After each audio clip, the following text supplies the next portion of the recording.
So this is an interesting article. I'm a DoorDash driver who's been elected to the Colorado State House.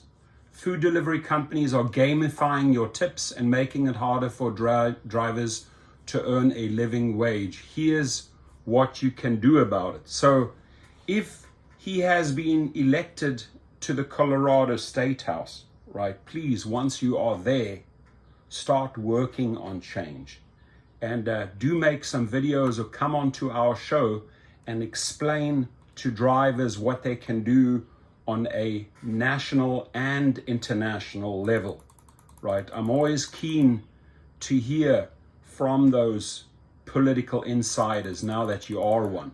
I have been an independent delivery driver, commonly known as a gig worker, for about 5 years. I've done jobs on pretty much every third-party delivery platform you can think of. I do this work as an independent contractor, so of course my earnings vary from one offer to the next. But whether I can earn enough money to actually take home some pay after deducting fuel and other costs comes down to the tips I receive.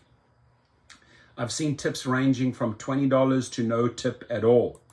This is not written to guilt readers into tipping their delivery drivers more, though that would be great. Instead, I want to expose something that the well-intentioned delivery customer likely does not realize.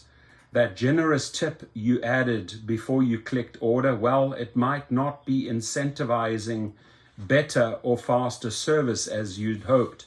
The reality is your tips are frequently used by DoorDash and other delivery platforms to subsidize the service for low-tipped offers and boost their profits at everyone's expense. Most of us order food delivery or delivery of some sort, and most of us assume that when we tip a driver, our money goes directly to them. You may even assume that if you tip more, you might get a shorter wait time. Unfortunately, this is not necessarily the case. DoorDash, in fact, often obscures the full tip from a driver up until the point that they've completed a delivery, and your driver would have no idea you tipped so generously until after they've handed your order to you. Let's say you've ordered a meal, paid a $3 delivery fee, which largely goes to the driver, and left a $10 tip for an 8-mile trip. On the driver's app, they may see the whole payout, but frequently the app will conceal quite a lot of the total and make a lower paying offer to the driver, say $4 or $8, not $13. If the driver accepts this offer, they won't get that big reveal until afterward. Sounds like that would be a welcome surprise, right? It does feel good in the moment, but in the long run, it's not a great pattern if the idea behind the application is to be a platform for independent contractors who need accurate information in order to make decisions about our work. Since there are many cases when a customer leaves a low or even $0 tip, and discerning drivers wouldn't ordinarily take such weak offers, a delivery platform has a lot to gain by getting drivers to take the chance on surprise higher tips.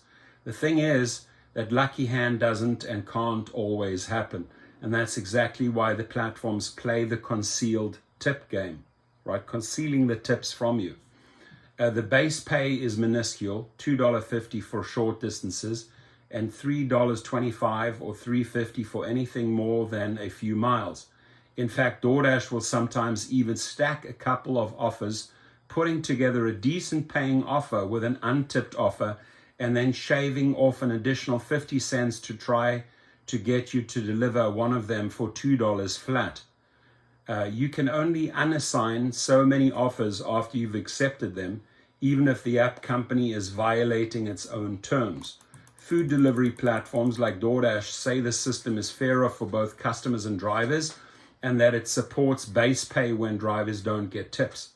But having such a clear upper hand on the disclosure of information is a powerful position for big tech platforms. The odds are all on the house, as they say.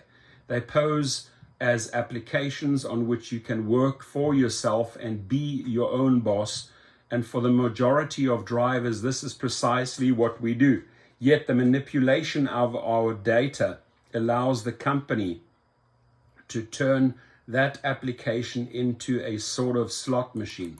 How many $4 offers would you take if there's an outside chance that one of them will occasionally pay you $20 or more? All of them? Half of them? As a customer of both the independent driver who serves you and the food delivery app, you have no way of knowing whether your offer is being presented at face value or used to gamify the system. You could tip in cash, but again, discerning drivers don't take such orders. In unofficial channels of communication, mostly via social media, drivers' opinions on this matter vary wildly. Should you take more offers and thereby increase your odds of striking it rich on a unicorn offer, or should you say no more often and stick to reliable middling offers? Driver tools such as ParaApp have popped up to help drivers gain transparency into pay, operate more safely, and better manage their work, and they've been incredibly popular among drivers in the know. Unsurprisingly, DoorDash has been especially aggressive in putting up firewalls to block drivers from this critical information. They don't want us to know what we will be paid.